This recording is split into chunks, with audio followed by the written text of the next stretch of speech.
राम राम साहब, मारू नाम शिवम है और अप्पा आज आ गया है अपना प्यारा जयपुर।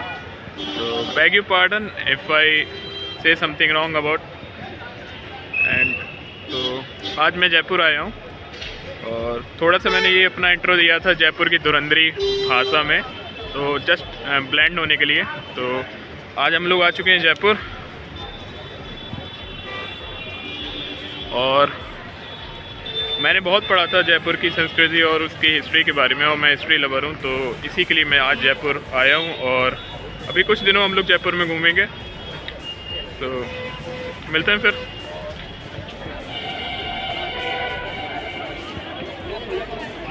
राम राम शाह। तो मेरा नाम शिवम है और मैं आज लखनऊ की गलियों से आ गया हूँ जयपुर की गलियाँ। तो मुझे जयपुर घूमना था, तो एक मेरी बकेट लिस्ट में था, तो मैं जयपुर आ जाया हूँ। और आज जयपुर में है मेरा पहला दिन। तो मैं अभी हॉस्टल में तो नहीं रुका हूँ, क्योंकि हॉस्टल का जो चेक इन टाइम है वो 12 बजे का है। तो वहाँ पे लॉन्च में बैठ के क्यों टाइम बेकार करना, तो मुझे लगा कि मैं घूम ही लेता हूँ थोड़ा बहुत गलियाँ जयपुर की। तो आज हमारा जो पहला डेस्टिनेशन है वो है, हम जाएंगे राजस्थान रॉयल्स का जो होम क्रिकेट ग्राउंड है, जो होम क्रिकेट ग्राउंड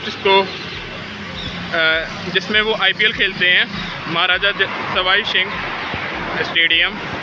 तो मैं आज वहीं जा रहा हूँ। और मैं अगर जयपुर के बारे में बताऊँ तो जयपुर को बसाया था महाराजा सवाई जय सिंह सेकंड ने 1727 AD में। और ये city one of the oldest cities में आती है, जो आर्किटेक्ट और वास्तुकला से बसाई गई थी। तो इनके जो आर्किटेक्ट थे उनका नाम था विद्याधर भट्टाचार्य जी, जिन्होंने इस पूरे जयपुर सिटी को एक आर्किटेक्ट एक बहुत ही अच्छे तरीके से बसाया था। और इसमें बताया जाता है कि इसमें 9 डिवीजन्स थे, जिसमें 2 डिवीजन्स रॉयल्टी मतलब जो शाही लोग हैं, शाही परिवार के लोग हैं उनके लिए, और 7 डिवीजन्स लोकल जनता के लिए थी। तो ये जो सिटी है जयपुर, ये बसाई गई थी महाराजा सवाई जय सिंह द्वितीय के द्वारा 1727 AD में। तो चलते हैं उन्हीं के नाम पे जो क्रिकेट ग्राउंड है जयपुर राजस्थान रॉयल्स का, तो वहीं पे चलते हैं, फिर देखते हैं। अब जैसे अगर और जयपुर के बारे में बताया जाए तो जयपुर का नाम है वो महाराजा सवाई जय सिंह द्वितीय के नाम पे रखा गया है, क्योंकि उन्होंने इसी शहर को बसाया था।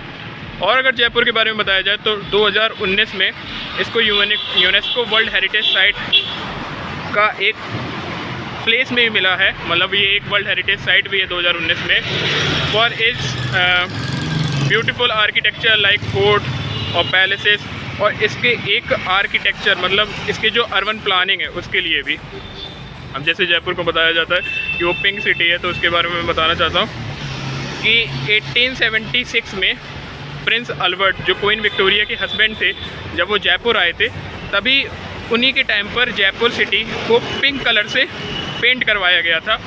और पिंक कलर डिपिक्ट करता है हॉस्पिटैलिटी को, मतलब आवभगत को, तो इसीलिए इसको पिंक सिटी भी कहते हैं। जो 1876 में on the welcome of Prince Albert के टाइम पर इस सिटी को पिंक कलर से पुतवाया गया था, इसीलिए। बस हम आ गए हैं सवाई मान सिंह स्टेडियम, जो राजस्थान रॉयल्स का होम क्रिकेट ग्राउंड है IPL के लिए, ये पीछे। और यहाँ पर ये राजस्थान की विधानसभा भी यहीं पर है।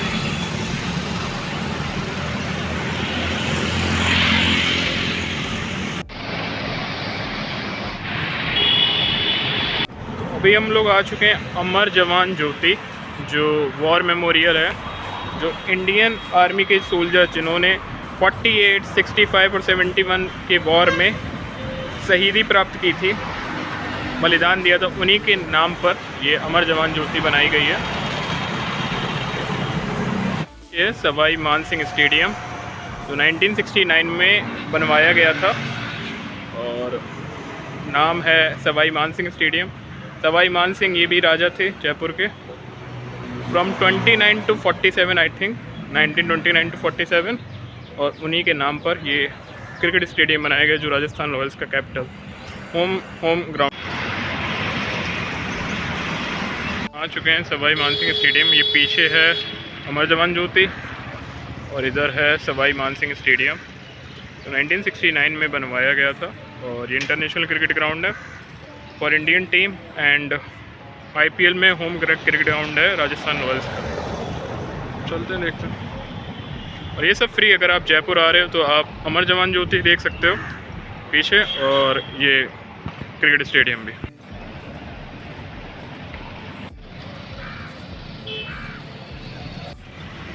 तो क्रिकेट में जाने का तो परमिशन नहीं है, मतलब क्रिकेट ग्राउंड के अंदर घूमने का तो वहाँ तो परमिशन है। मैंने पूछा तो मेरे को लगा फ्री होगा, पर अगर आप इधर आ रहे हो तो आप यहाँ पर विधानसभा देख सकते हो और अमर जवान ज्योति देख सकते हो। और ये एक गैलरी टाइप की बना रखे हैं दोनों तरफ, जिसमें ब्यूटीफुल ये आर्ट लगा रखे हैं, जैसे राजस्थान के पुराने आर्मर्स और जो भी राजपूताना राइफल्स और राजपूत रेजिमेंट के जितने भी सोल्जर्स तो शहीद हुए हैं, जैसे यहाँ पर अमर जवान ज्योति, तो उनके बारे में, उनका वेपन्स, उनकी ड्रेस, उन सब के बारे में। तो अगर आप यहाँ पे आते हो तो आप घूम सकते हो जयपुर में अमर जवान ज्योति।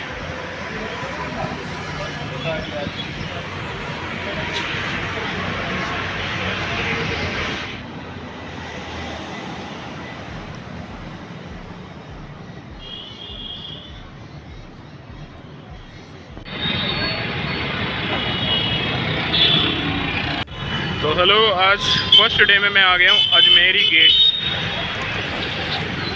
ये वाला गेट। और ये महाराजा सवाई जय सिंह द्वितीय ने, जो फाउंडर ऑफ जयपुर है, उन्होंने ये गेट बनाया था 1727 AD में। और ये जो ओल्ड जयपुर वॉल्ड सिटी होती थी उसका एक वन ऑफ द गेट है। तो ये जो ओल्ड सिटी है, मतलब पहले किलाओं के अंदर सिटीज़ बनती थी और उनको पूरी चारों तरफ से फोर्टिफाइड गेटों से संरक्षित किया जाता था, तो उसका एक वन ऑफ द गेट है ये। और ये है साउथ गेट जयपुर का, तो one of the oldest architectures में आता है ये। अभी मैं आ गया हूँ old fortified city of Jaipur, जो पिंक सिटी भी कहते हैं। ये देखो आप, पिंक कलर से जितने भी बाज़ार हैं उनकी सारी की सारी जितनी भी दुकानें वो पिंक कलर से पेंट की गई हैं। और ये है old fort city, fortified city, मतलब walled city of Jaipur, Ajmeri gate. अब अजमेरी गेट के बारे में बताया जाए तो ये गेट अजमेर की तरफ के रास्ते से आता था दक्षिण में, तभी नाम इसका पड़ा है अजमेरी गेट। ये पीछे अब यहाँ से जो ओल्ड पुराना जो जयपुर था, जो महाराजा सवाई जय सिंह जी ने बनवाया था, उसके अंदर हम आ चुके हैं, ओल्ड जयपुर।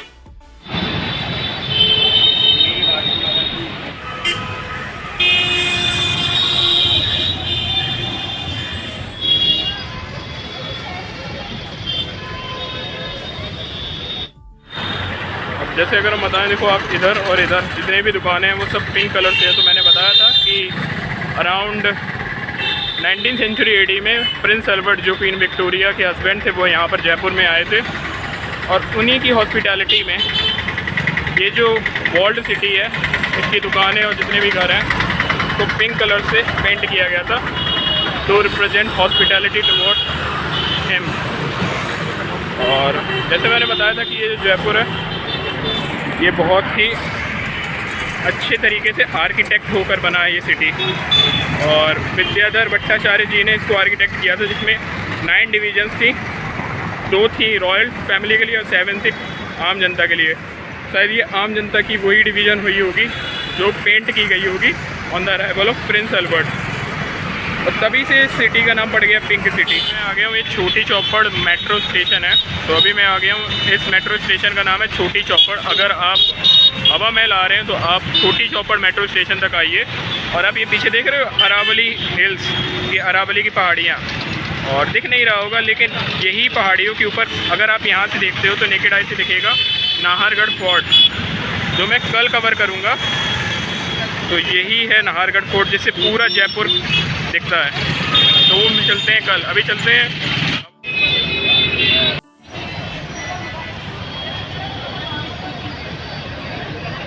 तो आज मैं आ गया हूँ ये हवा महल, मेरे पीछे रहा ये।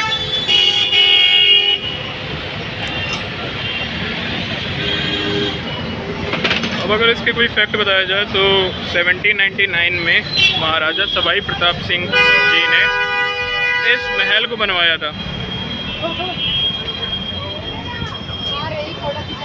और इसका आर्किटेक्चर है वो है इंडियन राजपूताना आर्किटेक्चर।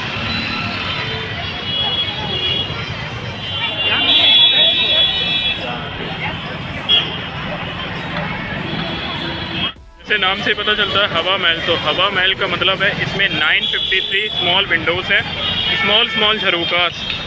और इसके बारे में और बताया जाए हवा महल के बारे में तो इनके जो आर्किटेक्ट थे उनका नाम था आर्किटेक्ट लाल चंद्र उस्ताद।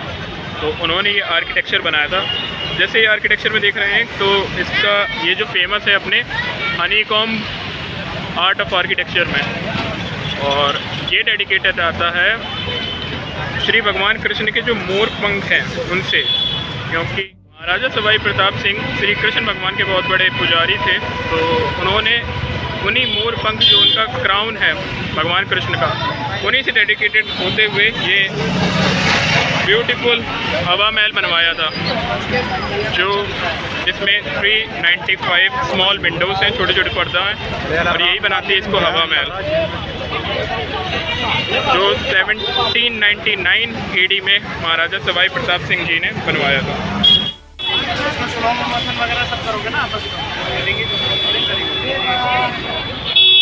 अभी तो मैं हवा महल आ गया हूँ और मैंने टिकट ले रखी है।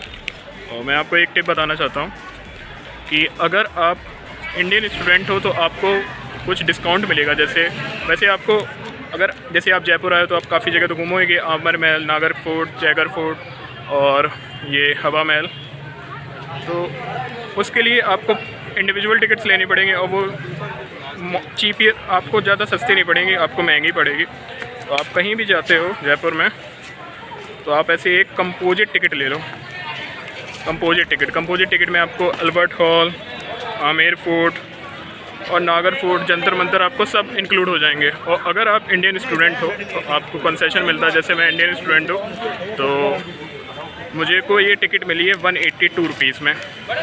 तो इसके लिए आपको स्टूडेंट आईडी या फिर आपके पास अगर फ़ीस की रसीद हो तो आप दिखा दें और यहाँ से ले सकते हैं आप। तो फिर चलते हैं। तो सबसे बढ़िया है एक कंपोजिट टिकट ले लो आप। कोई भी टूरिस्ट प्लेस होगा जयपुर का, कोई भी टूरिस्ट प्लेस, जैसे मैं अभी हवा महल आया हूँ घूमने, से मैंने यहीं से टूरिस्ट प्लेस से ले रखी है कंपोजिट टिकट। अगर आपके पास स्टूडेंट आईडी है तो आपको कंसेशन मिल सकता है, नहीं तो वैसे 400 रुपये की पड़ती है टिकट। तो चलते हैं हवा महल।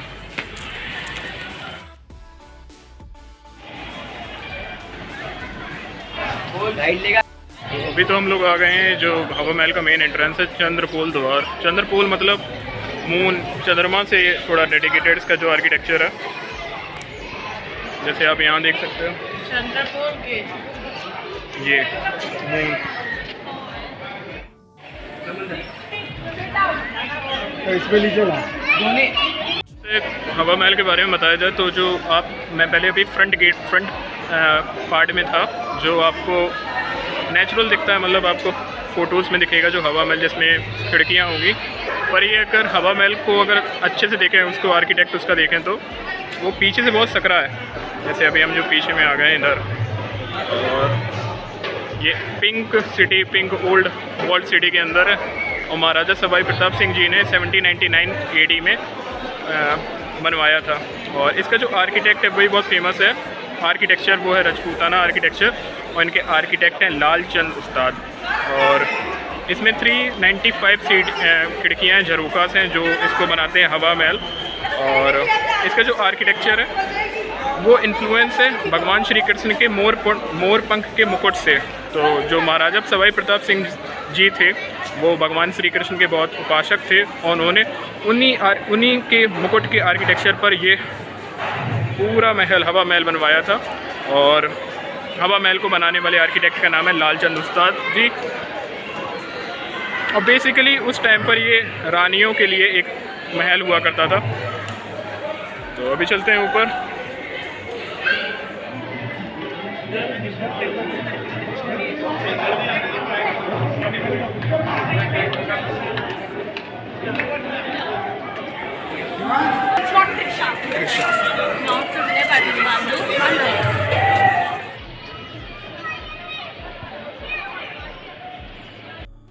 ये है हवा महल और ये आप ये पीछे देख रहे हो, ये है अरावली की पहाड़ी और इसी में है ये नाहरगढ़ फोर्ट। तो अगर आप कंपोजिट टिकट लेते हो तो उसमें वो भी इंक्लूड है कंपोजिट टिकट ही में, और आप घूम सकते हो। तो मैं कल जाऊंगा नाहरगढ़ फोर्ट, ये आपको दिख रहा होगा।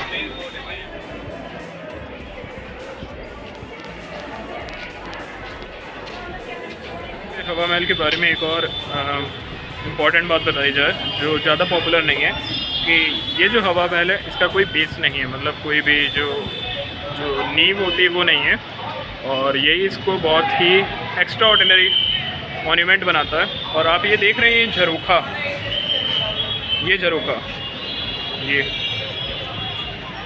ये झरोखा, तो जब भी रॉयल क्वींस आती थी तो वो इन्हीं झरोखों से पूरी सिटीज़ को देखती थी और सिटीज़ के लोग उनको नहीं देख पाते थे। तो ये एक तरीके का एक पर्दा सिस्टम होता था। तो ये झरोखा से पूरा जयपुर की पिंक सिटी दिखती है। और दूसरी बात बताई जाए तो ये हवा महल है, इसमें ना ही कोई बेडरूम है ना ही कोई किचन, मतलब यहाँ ये कोई रहने का प्लेस नहीं होता था। बस यहाँ पर लोग आते थे और कोई भी छोटी मोटी सेरेमनी करनी हो तो वो यहाँ पर करते थे।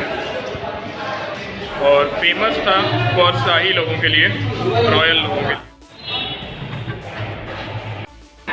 जैसे हवा महल के बारे में एक और चीज़ बताई जाए तो इसमें ऊपर स्टोरीज जाने के लिए कोई स्टेयर क्रेस नहीं है, आपको ऐसे पाथवे में चल के जाना पड़ेगा।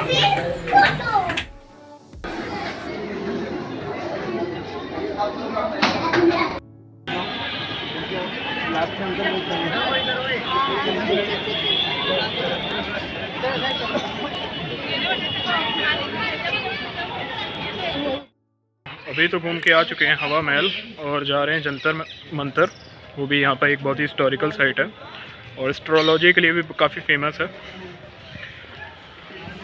ये जो एरिया है ये है जयपुर हेरिटेज कॉम्प्लेक्स। जैसे लखनऊ में हुसैनाबाद हेरिटेज कॉम्प्लेक्स है जिसमें आसपास में बहुत सारे हिस्टोरिकल आर्किटेक्चर्स थे, मॉन्यूमेंट्स थे, वैसे ये है जयपुर हेरिटेज कॉम्प्लेक्स। जो बड़ी चौपड़, अगर आप आना है तो आप बड़ी चौपड़ में, छोटी चौपड़ उतर गया था मेट्रो स्टेशन, बड़ी चौपड़ मेट्रो स्टेशन उतरिए आप, वहीं से पास में है ये हवा महल और पास ही में जंतर मंतर।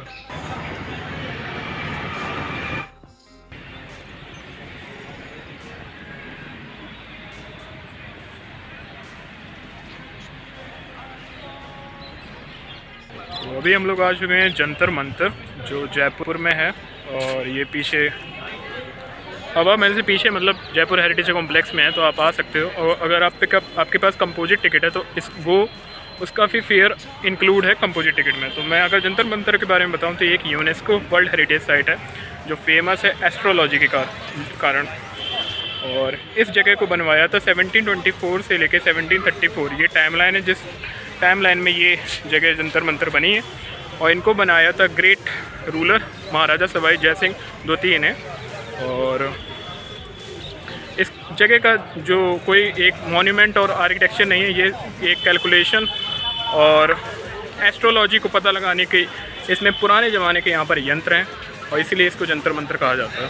अब जैसे जंतर मंतर के बारे में बताया जाए तो जंतर मंतर का जो नाम है वो पॉइंट हुआ यंत्र और मंत्र से। यंत्र का मतलब हुआ एपरेटस, इंस्ट्रूमेंट, और मंत्र का मतलब हुआ कैलकुलेशन और फॉर्मूला, जिससे आप एस्ट्रोलॉजी और मैथमेटिक्स और साइंस की चीज़ें पता लगा सकते हो। जैसे जो आज डेट और वेदर को पता लगाया जाता है वैसे ही। और इंडियन वास्तुकला और जो वैदिक साइंस है उसका भी बहुत ही इम्पोर्टेंस है जंतर मंतर में।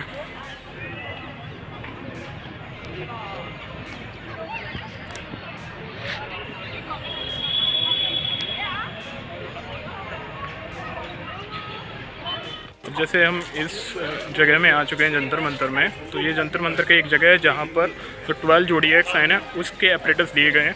और मेरे को पता नहीं इसका यूज क्या होता था, पर ये देखिए अब ये 12 जोडियाक साइंस हैं। जैसे मैं दिखाता हूँ आपको, जैसे ये जेमिनी, और मेरा जो जोडियाक साइन है मैं बताता हूँ एक्वेरियस।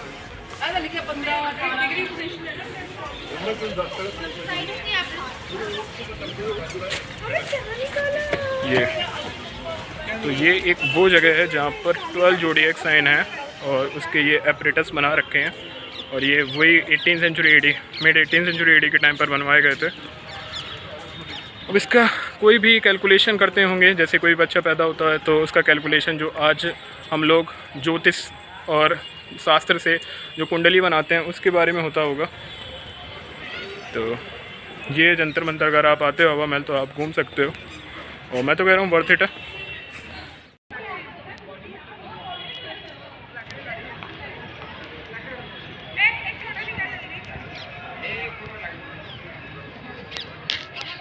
तो ये जगह है रैस वर्ल्ड, जहाँ पर 12 जोडिएक साइन के यहाँ पर एपिटल्स रखे हैं, और जिससे वो न्यू मॉर्न बेबी के वास्तुकला नहीं ज्योतिष और जो कुंडली होते हैं, एक जो मेरिडियन, प्राइम मेरिडियन, इक्विरी मेरिडियन, जैसे मेरे को इसके बारे में पता नहीं है, उसके हिसाब से कुंडली बनाते थे वो, उसका कैसा बिहेवियर होता है। जैसे आज हम जो जोडिएक साइन के बिहेवियर देखते हैं वैसे।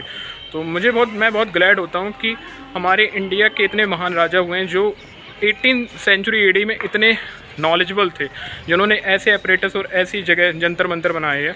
और मैं तो सल्यूट करता हूँ महाराजा सवाई जय सिंह द्वितीय जी को, जिन्होंने ये जंतर मंतर बनाया, और जो इतने एक स्कॉलर व्यक्ति थे, जिन्होंने मतलब लोग बनाते हैं मॉन्यूमेंट, किला, पर ये साइंस की बात और जो वैदिक एस्ट्रोलॉजी की बात, इसके बारे में उन्होंने बनाया। तो हेड्स ऑफ टू द महाराजा सवाई जय सिंह जी।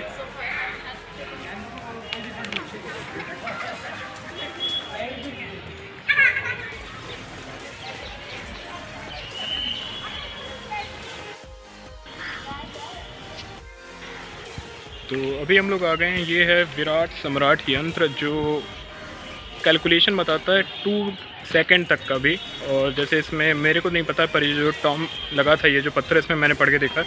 तो जैसे हम अभी जियोग्राफी पढ़ते हैं तो हमको पता होता है कि 1 latitude meridian equals to 4 minute. तो ये उस ज़माने में भी ये लोग विथ प्रॉपर कैलकुलेशन के साथ निकाल लेते थे। तो ये है ये सम्राट विराट यंत्र, जो महाराजा सवाई जय सिंह के आर्किटेक्चर का एक बहुत ही बढ़िया एग्जांपल है, और उनके स्कॉलरशिप को भी ये दर्शाता है। तो अगर आप आते हैं तो आप घूम सकते हो जंतर मंतर। और सबसे इम्पॉर्टेंट बात ये है, जैसे जो हम लोगों को बताया जाता है कि जो भी जियोग्राफी के जितने भी फॉर्मूलेस हैं और जितने भी वैदिक जो भी एस्ट्रोलॉजी है, वो ज़्यादातर जियोग्राफी में निकाला है, वो यूरोपियन साइंटिस्ट ने निकाला है। पर आप देखो 18 सेंचुरी एडी में महाराजा जी थे, जिन्होंने ये सब विथ प्रॉपर कैलकुलेशन के साथ ये सब निकाल के रखा था। मतलब उस टाइम के जो भी महाराजा सवाई जय सिंह जी और जितने भी रूलर रहे होंगे, वो कितने स्कॉलर रहे होंगे, उनको आर्ट कला के साथ साथ ये वैदिक साइंस और एस्ट्रोलॉजी का भी कितना ज्ञान होगा। तो जस्ट सल्यूट टू दैट महाराजा सवाई जय सिंह जी, जिन्होंने इंडिया को इतना famous world heritage site Jantar Mantar दिया, जिसका मतलब है यंत्र मंत्र, कैलकुलेशन एंड ऑपरेटर्स। तो और भी यहाँ पर बहुत सारे ऑपरेटर्स हैं, बहुत सारे इंस्ट्रूमेंट्स हैं जो डिफरेंट काम करते हैं, पर सब बेसिक लिंक हैं वैदिक गणित, वैदिक मैथमेटिक्स और एस्ट्रोलॉजी पे।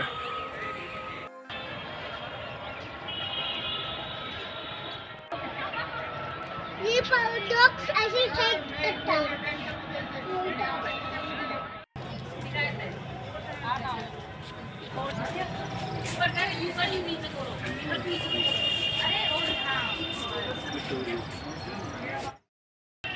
अभी हम लोग आ चुके हैं, ये है ध्रुव दर्शक पट्टिका, मतलब पोल स्टार। जैसे पोल स्टार को बताया जाए तो जो पोल स्टार है वो एक्चुअल नॉर्थ डायरेक्शन में है। तो ये जो आप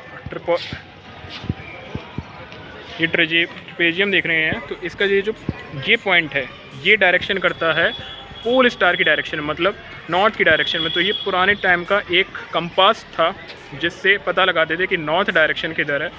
और जब क्लियर स्काई होता था तो हमें पता लगता था कि इस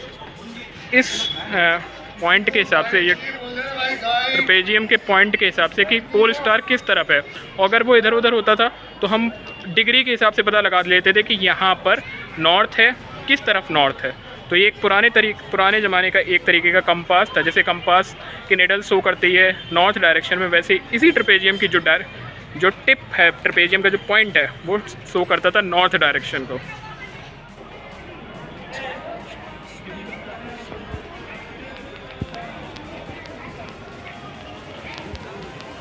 यहाँ पर जंतर मंतर में, तो यहाँ पर जंतर मंतर में बहुत सारे ऑपरेटर्स हैं और सबका डिफरेंट यूज है। और जैसे कोई नॉर्थ डायरेक्शन बताता है, तो कोई जो ज़ोडिएक साइन है किसी भी यंग बेबी का जो इसका बर्थ हुआ है उसके बारे में बताता है। तो कोई बताता है जो लैटिट्यूड एंड लैंगिट्यूड की डायरेक्शन के मिनट और सेकंड के टाइम। तो ये सब एक तरीके का ऑब्जर्वेटरी है जो वैदिक साइंस और एस्ट्रोलॉजी के ऑपरेटर्स यहाँ पर रखे हुए हैं। और साथ ही साथ लेटीट्यूड और लॉन्गिट्यूड के बारे में भी ये बताते हैं। जैसे जो आज हम लोग टर्म पढ़ते हैं इक्विनॉक्स और पेरिलियन, एपीलियन, और जो भी ग्रहण पड़ता है हमारा सोलर एक्लिप्स और लूनर एक्लिप्स, तो वो सब इन्हीं ऑपरेटर्स के द्वारा बताया जाता था विद एग्जैक्ट डेट कि इस टाइम पर इक्विनॉक्स हो रहा है या इस टाइम पर सूर्य ग्रहण पड़ रहा है या इस टाइम पर ये ग्रहण की ये जो प्लैनेट है इसकी क्या दशा रही होगी। अच्छा, फिर वो क्या उनको बात की, उन्होंने उनको ये बोला था कि आप बोले